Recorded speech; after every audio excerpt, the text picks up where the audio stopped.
Hey YouTubers, it's Charlie. So because Korra is on break this week, I thought it'd be fun to do a bonus video to try and talk about book 4, especially with all the craziness that's been going on with book 3, and just try and put things into context and talk about a few things that we can be really happy about, as well as rank my top 10 Last Airbender characters to appear on Korra. Also, congratulations to last week's giveaway winners, Effective Kill, Kaylor Jex, and Novelist Vampire Girl. That's just an awesome name. You guys each win Amazon gift cards. I'll be messaging you on your channels for details, so be sure to check your inboxes today. Even though there's no new episode, I'm going to continue the giveaway this week. All you have to do to participate is be a subscriber and leave a comment on this video. There's one winner per episode. That's why there were 3 people from last week, because there were 3 episodes. Which brings up a good point. What's going on with book 3 right now? Nick just casually dropped that they're going to be doubling up on Korra episodes indefinitely. They didn't say for the rest of the season, but for the next several episodes, through episode 7 at least, they're going to be doing 2 episodes back to back each week. So next week on July 11th, they're going to air episodes 4 and 5, and then the week after that, they're going to air episodes 6 and 7. By the time we get to 6 and 7, they're probably going to announce whether or not they're going to keep doing 2 per week, and I really hope that they don't. It's totally awesome that we get an hour of Korra every week, but think about it this way. The faster they burn through book 3 episodes, the longer we have to wait for book 4 episodes. And there's been no official news about when book 4 is going to come. So let's start our book 4 mega thread. Given all the craziness with the leaks and the way they've been promoting or not promoting book 3, I think they're going to make some key changes to the way they treat book 4. I think Nick is going to hold off airing book 4 until next year and use that extra time to promote the series the way they should have been promoting book 3. Master Sivu actually posted to Twitter that he was going in for marketing meetings for Korra. So if they're bringing him back to help figure out a better way to promote the series, it means they are dedicating resources to the problem, which makes me a lot more excited. I feel like the fandom is always going to do a better job of creating awareness for the show, but Nick is the one with the actual resources to put ads in big places so the general public knows when and where new episodes are coming. One of the really cool things that networks have started to do in the last couple of years is rely on stars with big social accounts like Twitter and Facebook to drive engagements with the fandom. The best example of this is Vin Diesel. I think he has like 80 million fans on his Facebook page. He actually used his own money to make that last Riddick movie of his, and he said the only reason that enough people came out to see the movie, so that it made enough money to make his money back, was because of that huge Facebook audience. It's a little bit crazy, I know, but if you ever wanted to say, guarantee an Avatar series after Legend of Korra, like a book 5 or something like that, just grow a social audience, get like 50 million followers, and crowdfund something. So here is a really good fantasy question for you guys. This isn't like a real thing, but if I ever got some crazy number of subscribers on my channel here, like 10, 20 million, some absurd number, and I had the chance to crowdfund something, what would you guys want to see me resurrect? I'm so far away from being able to do something like that. It's a complete fantasy, but it's a really fun one to have. I'd love to think that someday, if I work hard enough, I could take something I really love and bring it back from the dead. So the big thing I want you guys to take away from this is that given all the craziness with book 3, you should be very optimistic that Nick is doing everything they can to make sure book 4 is going to be amazing and go off really, really well. Just keep a pure heart and believe magical things will happen once book 4 gets closer. So because it's the weekend and weekends are all about having fun, let's rank our top 10 Last Airbender characters to appear on Korra. Starting with number 10, Admiral Zhao. He's currently still stuck in the fog of lost souls as of the end of book 2. I think he's still stuck in there right now. But I just love how Jason Isaacs brought so much to this character. He's so good at playing villains. And Zhao's voice is so distinct that I feel like everyone went a little nuts whenever he showed up on Korra.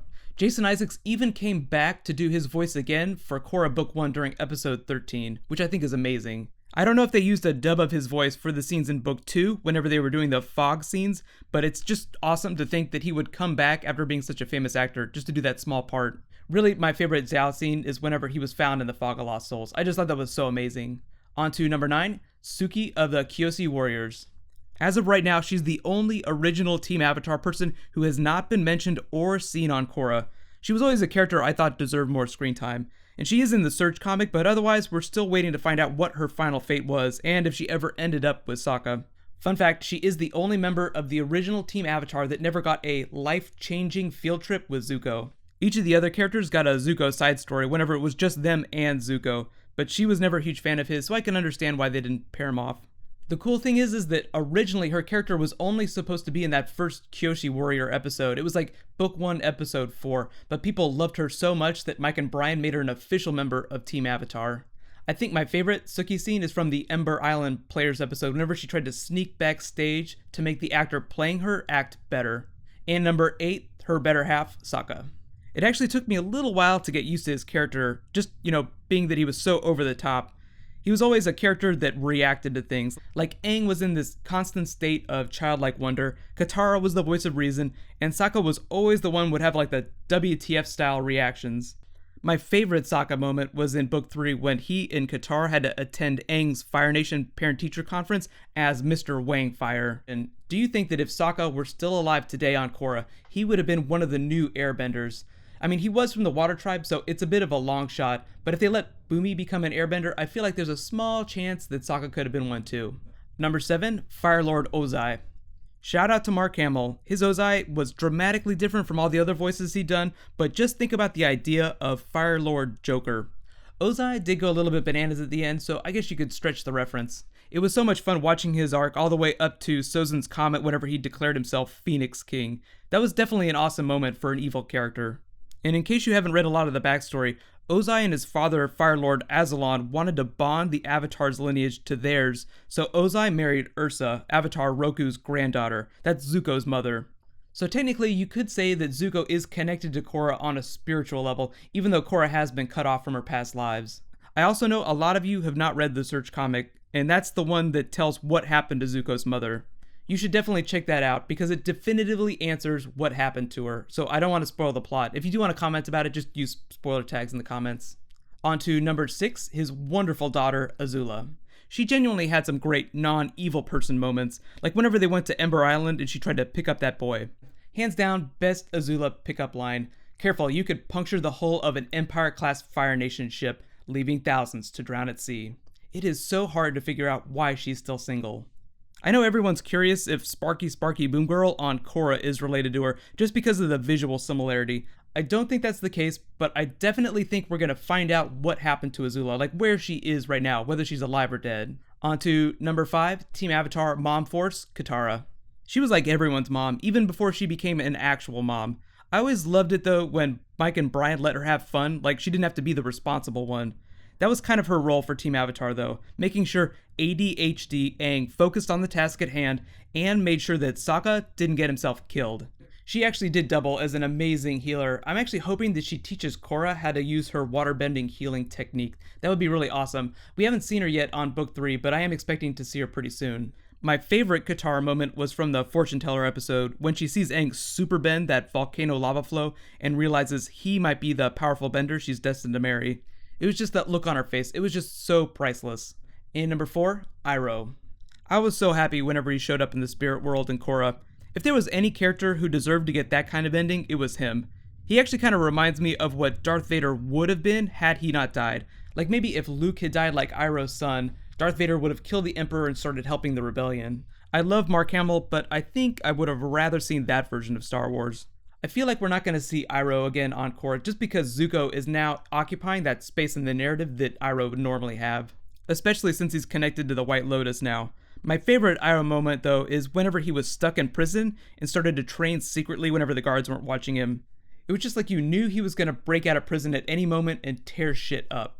On to number 3, Aang. Yes, he was the protagonist of the series, but I feel like saying the main character was the most interesting is a cop-out. He definitely was one of my favorites, and one of the most interesting ones though. He's been a huge part of Legend of Korra, even when he's only been in spirit form.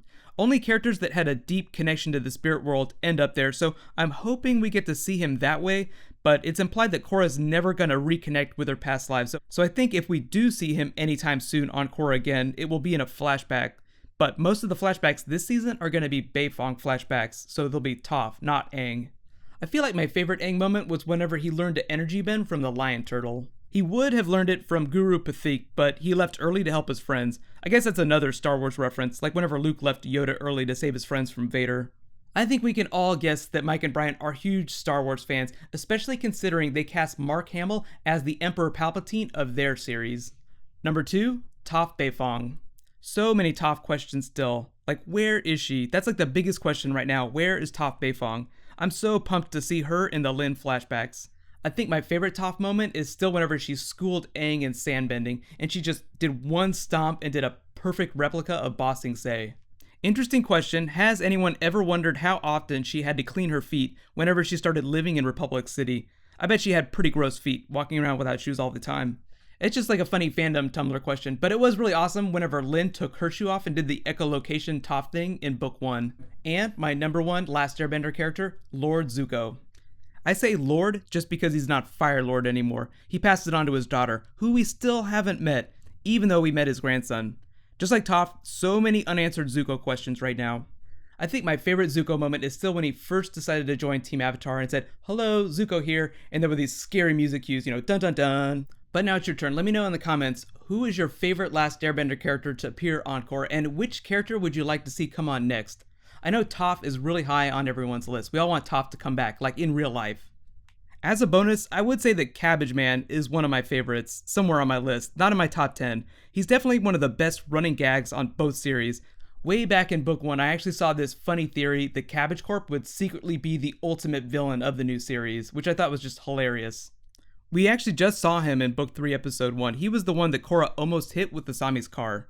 So remember, 2 new episodes of Legend of Korra coming this Friday. It's going to be episodes 4 and 5. Because of the funny way that they're doing those episodes, I might just do a combined review of episodes 4 and 5 and then do a Q&A on Saturday. Be sure to subscribe to get everything. Even though I'm going to combine reviews, I'll still do a giveaway for each episode. So there'll be 2 gift cards that I'll give away in that one review video. Right now, click here to get my episode 1 and 2 video, and click here for my episode 3 video. Thank you so much for watching. I'll see you guys tomorrow. High fives.